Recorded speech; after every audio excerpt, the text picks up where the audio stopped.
What's going on, Jets fans? It's your boy DT back with my first recap video on the channel. The New York Jets cruised to a 30-10 victory over the Green Bay Packers in Lambeau Field. A lot of takeaways, a lot of positives.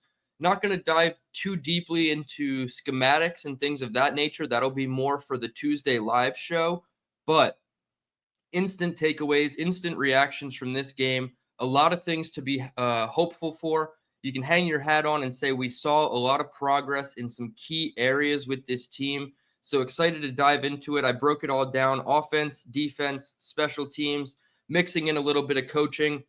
If you watched my what to watch for video Saturday afternoon that I released, a lot of the things I talked about, I'm going to follow up and see if we've actually been able to see some tangible progress in those areas. So, first up on offense, the timing and the spacing is one thing that I was really focused on. Engstrand had these guys schemed open, a lot of checkdowns to soft zones, understandably so. Fields hit 3 checkdowns, 1 to Tyler Johnson, 2 to Andrew Beck. They were his second and third reads, right? He was looking at, a two-man route concept to the left, and he comes back to the middle of the field and he hits his check down, and Andrew Beck turns and runs for 24 yards. So little things like that. I was very impressed with Fields getting to the back of his drop, understanding the concepts, understanding the defense that's playing these concepts, and getting the ball out efficiently and on time. He finished 3 of 4 on the day for 42 passing yards, and then he ended the solo drive that he and the ones had with a rushing touchdown. So a near perfect starting drive for Justin Fields, 3 of 4. His only incompletion was a quick out to Garrett Wilson, and the timing of the throw was good. It just looked like the arm angle Fields took was not the best arm angle, and the ball came out a little hot. It was high and away for Garrett Wilson on that pass. So 3 of 4 for Fields is a great start. Everything looked clean. He looked like he was going through the progressions. He was getting in and out of the huddle well. So really happy with the timing and spacing. The connection between him and Engstrand, not necessarily him and the receivers, which is a good thing as well, but the connection between Engstrand and Fields, understanding what each play is supposed to accomplish, going out and accomplishing those things. When talking about Andrew Beck in his post-game press conference, Aaron Glenn said he's a really good player. This was Darren Muji's first signing. He's a big believer in fullbacks in his offense. He said it gives them an advantage. And on those checkdowns, he said that they called a shot play, and the defensive coverage dictated to hit the checkdown, and Fields was able to do that, right? He didn't like the coverage to the primary read. He checks it down to the target in the middle of the field, and he's able to turn it into an explosive pass game. So really liked what I saw from Beck. Perhaps he can push Jeremy Ruckert as, closer to that tight end 2 role because of his versatility. And again, we'll get more into that on the Tuesday episode when I break down the film and we go over our 53-man roster projection. So really liked what I saw from Beck, and the call out from Glenn was spot on there. I thought when Fields did decide to tuck it and run, it was a really good decision. He easily beat the defensive back to the edge, right? I think it was number 26 for the Packers, had no chance cutting off the angle for Justin Fields, and then it was just Fields in open space running away from people to the pylon. So I love the decision to tuck it and run.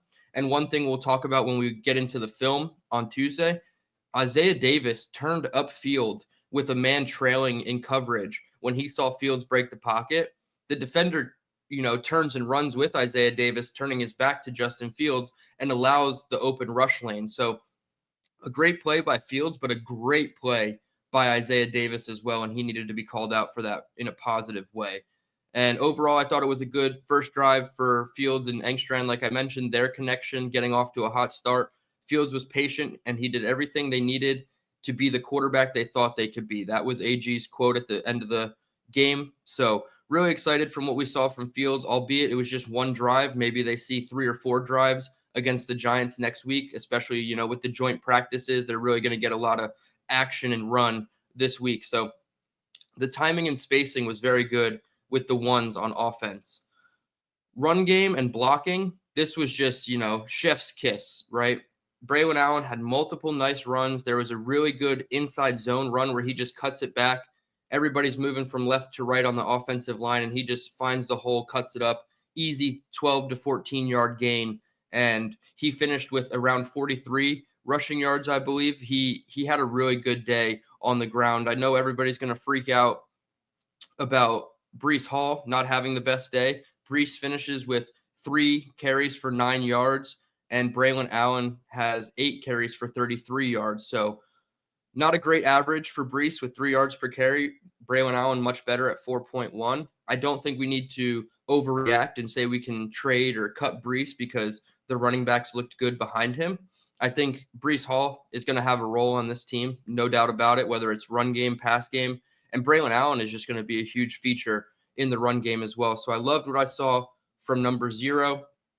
Membu looked really good. I know his pass pro stats were good, 10 pass pro reps, 0 pressures allowed according to Next Gen Stats. But I also thought the amount of times they were running to the middle or the right side of the offensive line just proved that they have confidence in Membu and running behind him. So I liked what I saw from the rookie as well. He held his own. Excited to see progress going up against the Giants' very formidable defensive line next week in practice. And AG said the O-line pushing people around in the run game is, quote, their brand of football. I love to see it, right? We talked about it all training camp with him, right? Running, tackling, being physical, aggressive. That's going to be the mentality of this team. And opening up holes in the run game for your backs at any level, second, third, fourth string, whatever, is a good sign for the offensive line early on, Pass pro and the receivers. I thought pass pro gave Fields plenty of time to throw every time he went back to throw. Even Cook and Martinez, they weren't under a ton of pressure. 0 sacks for the Green Bay Packers. And conversely, the Jets defense had 4 sacks. So we were very clean in the pocket. And on all 3 levels, I thought the pass pro did well, giving the quarterbacks enough time.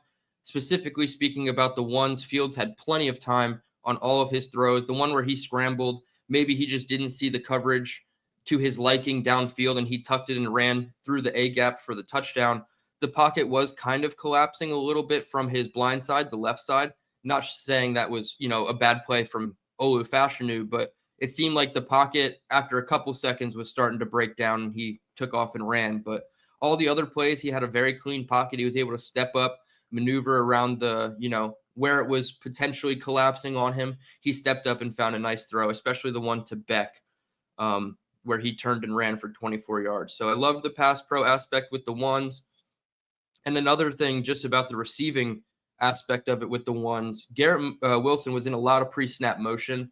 A lot of things that we're going to see wrinkles off of is Garrett in motion, right? They're going to look like they're going to run the ball and Garrett's going to, do a jet sweep motion and he's going to get the ball in the flat on a quick screen or something like that. So they're really setting up the vanilla concepts to get more into the more difficult concepts later on in the season. And I think the pre-snap motion from Garrett Wilson is really important for his usage. It gets him free releases on the line of scrimmage. If a guy's trailing him in man coverage, it's going to be harder for him to get over and try to press him at the line of scrimmage. So they're finding good ways to get Garrett Wilson involved. And even though he didn't have any catches he had 1 target on last night's game, I think Garrett Wilson still will be a big focal point in this offense.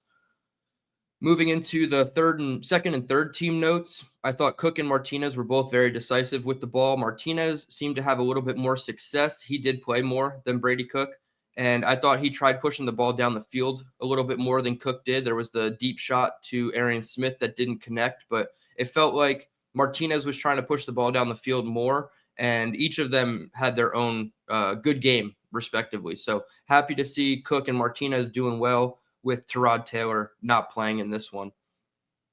Martinez had a really good designed tight end screen to Stone Smart that ended up turning into a touchdown.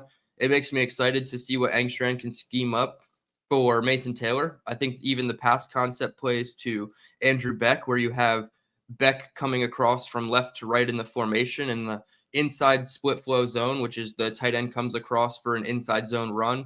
And they ran a play action off of that.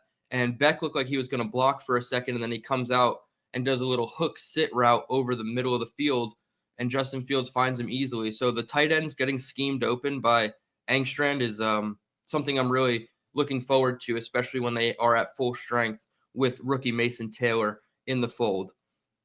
I thought Brady Cook had a really good third down completion to Tyler Johnson. I believe it was third and long, maybe even like 3rd and 12 or something like that.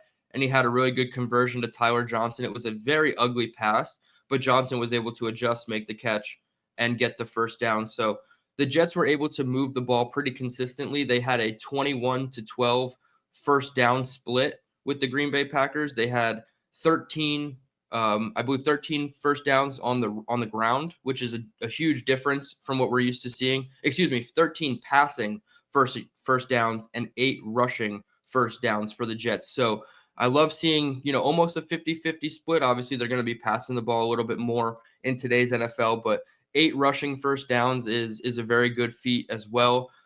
Third down efficiency, 8 of 15. So really like the ability to extend drives. And a lot of that comes from coaching and scheme and getting your guys open in those third and manageables and being able to convert. So although Cook had an ugly spiral on the pass, it was a great pass to Tyler Johnson nonetheless.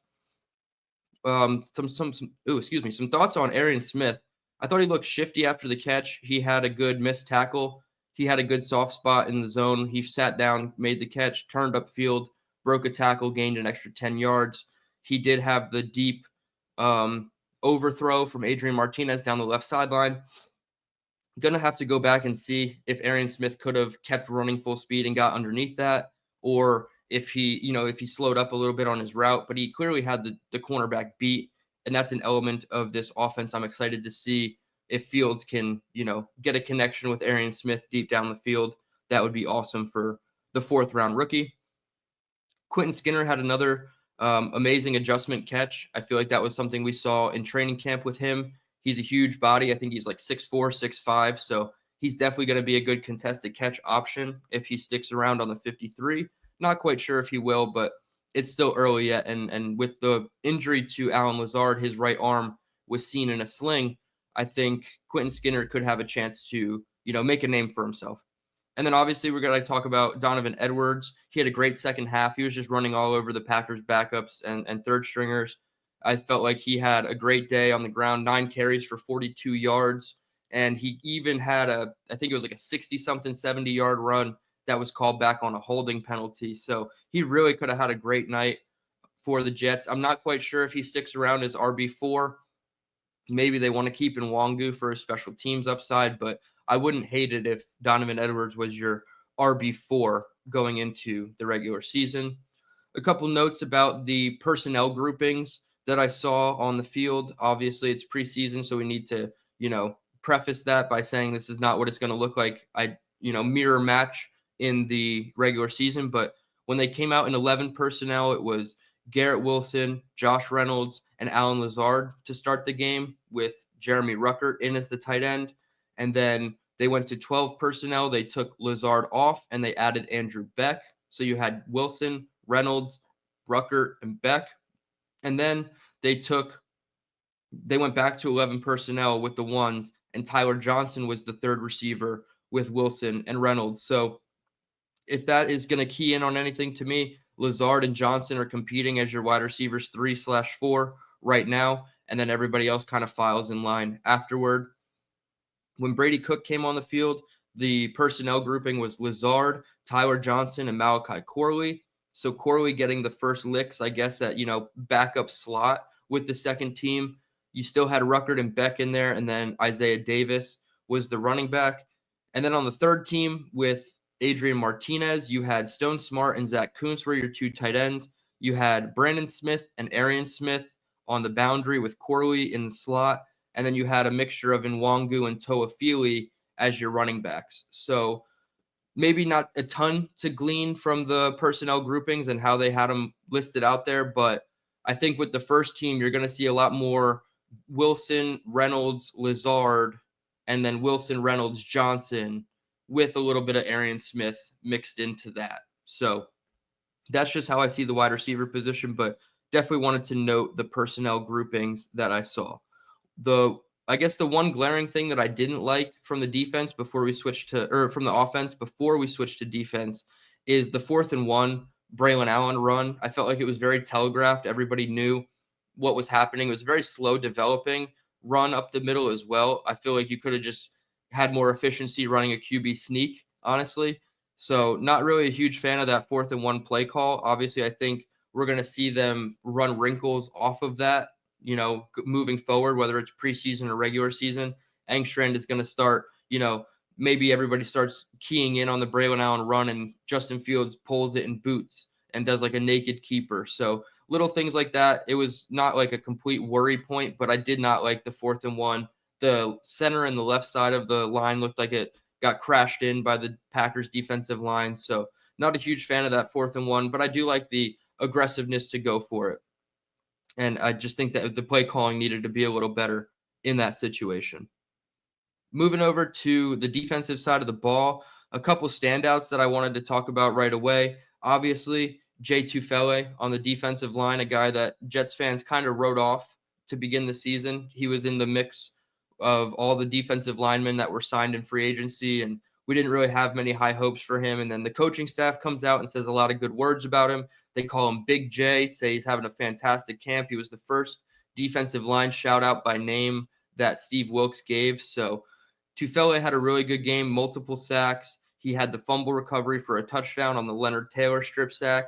And AG and the presser even praised him for his special teams work and said he shined on special teams. So Tufele looks like he certainly has a roster spot. And with Quinnen and Cowart out, he was able to kind of showcase what he can actually do on defense. And bonus points for any defensive lineman that doesn't wear gloves or, taped fingers. I think the bare hand look from a defensive lineman is really cool. So extra points for Jay Tufele today. Happy to see him get in the end zone. Maybe we need to work on the spike celebration afterward, but big fatties on the defensive line don't anticipate scoring a lot. So maybe there's time to work on that for Tufele, but happy for his performance last night. Leonard Taylor III had the strip sack on Malik Willis in the end zone that created the fumble for the touchdown by Tufele. So Leonard Taylor, man, I love the flashes of this kid. I did the film review earlier on in May on the channel, one of my best videos out there. And I love the flashes. When he can be a good pass rusher, it really clicks for him. Obviously, he's not a complete defensive interior player yet, but I love what he showed last night in his first game of his second season. So Leonard Taylor III gets another call out. Third defensive lineman to get a call out, Will McDonald. He set up a Tufele sack earlier in the game. He had a really good backside run stop. He came across. They ran to the left. He came across, beat the right tackle, and made a play on the backside of the run for a good stop. And the spin move is alive and well, folks, with Will McDonald. It's a thing of beauty. He got a huge – I don't even think they called holding on Zach Tom, which was egregious, but he spun Zach Tom out of his shoes, and it should have been a penalty nonetheless. I believe it was the one that Tufele got home for the sack on Jordan Love. So really like what I saw from Will McDonald early on. The bulking up doesn't seem to affect his speed. I think the number 9 looks a little clean on him too. So really excited for Will McDonald and his prospects of the season, what he can be as your top edge rusher with Jermaine nursing the Achilles injury.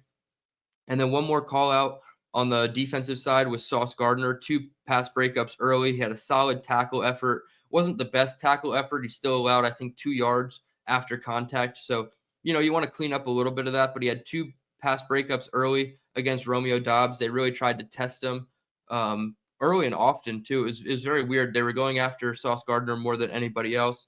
He did have a defensive pass interference on the second drive, which extended the drive. It wasn't, egregious. He got his hand on the hip of the receiver a little bit and came around the front, which, that's normal DB behavior. I'm not going to, label Sauce a hold merchant or a DPI merchant. I think, they're going to call it more often than they're probably not going to call it, especially with a guy like Sauce. So the intensity, the physicality, the strain, I guess we'll call it, that he was playing with last night, he looked very amped up for a preseason game. So really excited for Sauce Gardner.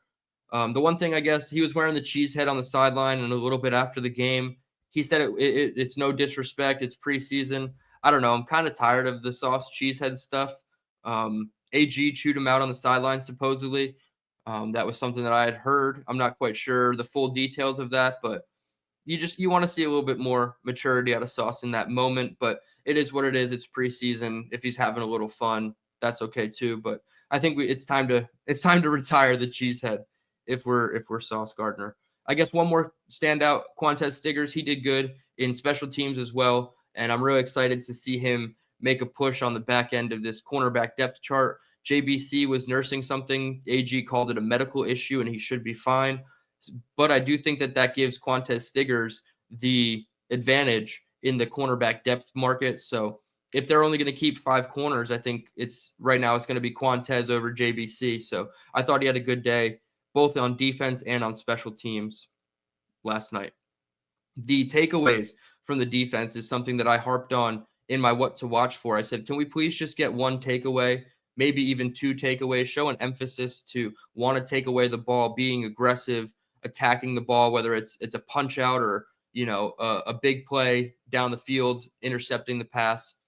And that's exactly what they did, right? The first fumble was a strip sack in the end zone. Malik Willis fumbled it. Leonard Taylor got to him. And obviously Tufele picks it up.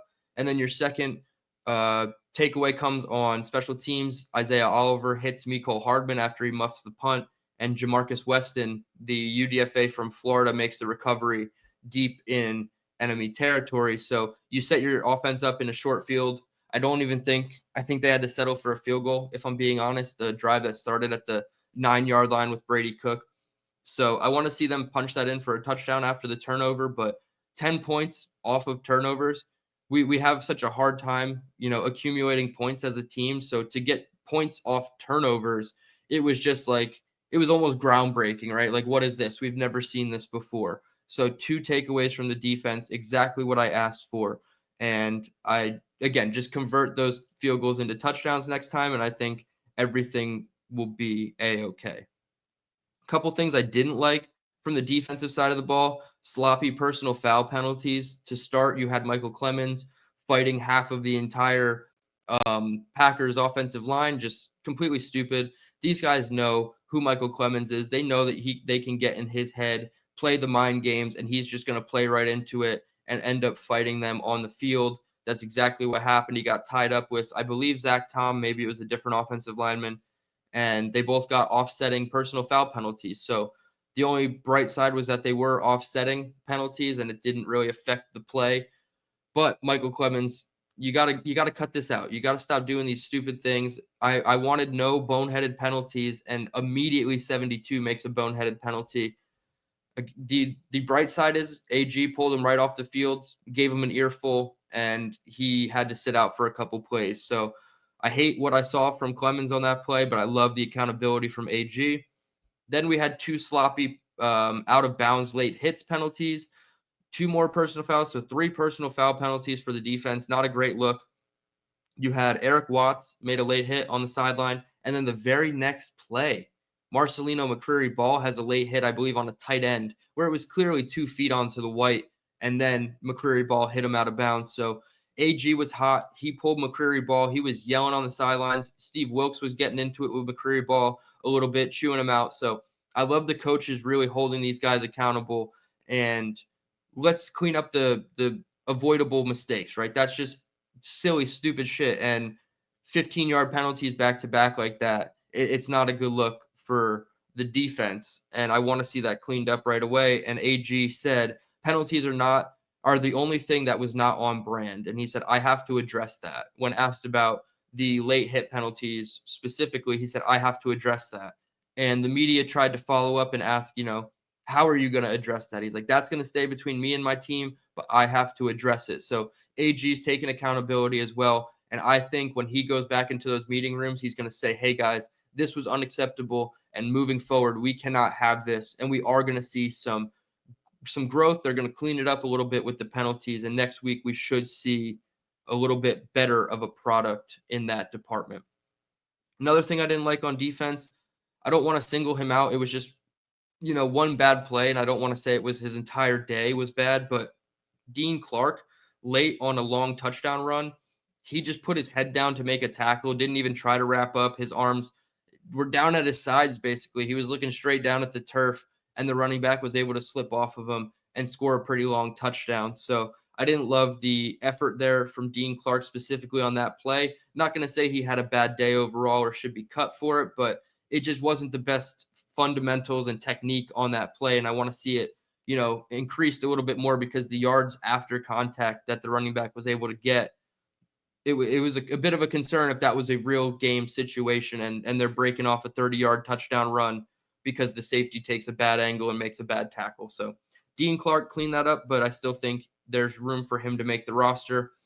And then AG alluded to this in the press conference after the game. Second half run defense, definitely not up to par. They were gashing us in the run game. I just mentioned the Dean Clark play, but there was multiple plays that we could have had back on defense and limited them to, just a handful of yards, and it became more than it needed to be. And the yards over expected for the Packers was higher than it should have been. So the second half run defense definitely needs to buckle down. And AG said that that's something that they will work on this week in practice. So much like the penalties, I think that's going to be something that gets cleaned up. And I'm not terribly concerned because it was the third and fourth string, and I thought we did pretty well against the Packers starters in terms of run defense. Josh Jacobs didn't play, and their starting running back, I don't even remember, was it Chris Brooks or Amar Johnson? I can't remember. I think it was Chris Brooks who had 5 carries for 17 yards. So they did a pretty good job bottling up the run with the first and second team. Obviously, third and fourth team was a little bit more of a sieve in the run game. So need to clean that up, need to clean up the penalties, but defense, hell of a game, 4 sacks, including a defensive touchdown. So a lot of good to come out of the defense despite a few hiccups. Special teams, the huge muff punt that I mentioned earlier, Isaiah Oliver making a play, Jamarcus Weston recovering the fumble. That's huge. Make the field shorter for your offense. That's how you're going to be able to win games and allow this offense that may not have the most talent in the world, allow them to still be successful. So huge muff punt opportunity for the Jets special teams. Mevis went 3 for 3 on his field goals. They weren't good looking field goals, right? But much like golf, there's no pictures on the scorecard. The kicks, they went through the upright, and that's really all that matters. You're a little concerned if that's the consistency at which he's kicking his kicks. You want to see them, a little bit more end over end and more in the center of the uprights, but he went 3 for 3. Nonetheless, 2 for 2 on extra points. Nick Folk converted his only point after attempt after the Fields touchdown drive. So good in the kicking game. Austin McNamara had a great punt that set up the fumble from Mecole Hardman. AG really was praising him in the post game. He said did a great job flipping the field, creating a turnover. So I like what I saw from McNamara. He's the only punter on the roster. So right now the job is his. And until they bring in somebody else's competition or they decide not to bring in somebody, McNamara is going to be the guy moving forward. So excited to see special teams is not as much of a worry as we may have thought on paper. Jamal Pritchett was in on punt returns.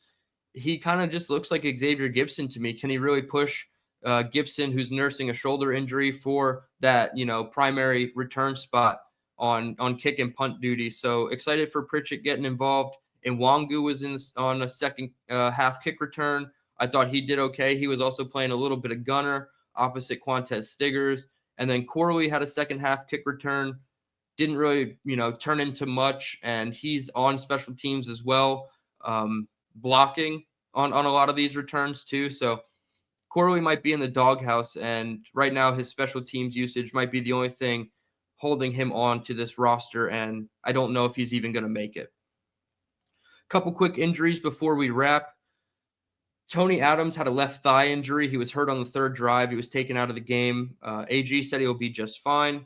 Isaiah Davis came off the field with an ankle injury. He was hurt on a near touchdown run. He stepped out of bounds at like the 4 or 5 yard line and made a diving attempt at the pylon. I thought he was in at first, and then it showed he just barely stepped out. And then it looked like he hurt his ankle a little bit. So again, not too serious. None of these injuries are crazy serious, but something to monitor with Isaiah Davis, who looks to have a predominant role as the third running back mixing in. Allen Lazard had a shoulder. They're going to do more testing on him, but there was a report that he was seen walking to the Jets locker room with a sling on his right arm. So a bit of a concern for Allen Lazard, considering he's a penciled-in starter right now in 11 personnel. But it gives guys like Tyler Johnson and Brandon Smith the opportunity to step up in this room and be the 11 personnel wide receiver if it's not going to be Allen Lazard. So that's one to watch. Nwangu has a calf, again, not terribly serious. And then Jarek Bernard Converse, he was an inactive for the game, and he didn't have an injury designation where every other player on the list had an injury designation. So I was a little bit concerned with JBC. I didn't know if it was maybe a personal issue or maybe the team was, looking to trade him and they didn't want to suit him up and get him hurt.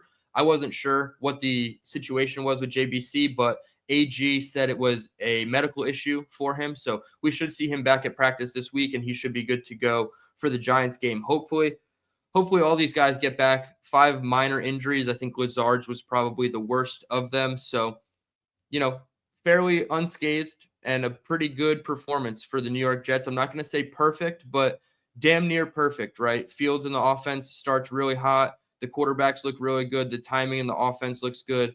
Defense, if you clean up those penalties, they really had a good day in their own right. A couple team stats before we get out of here. The total yard discrepancy. New York had 403 total yards. The Green Bay Packers had 188.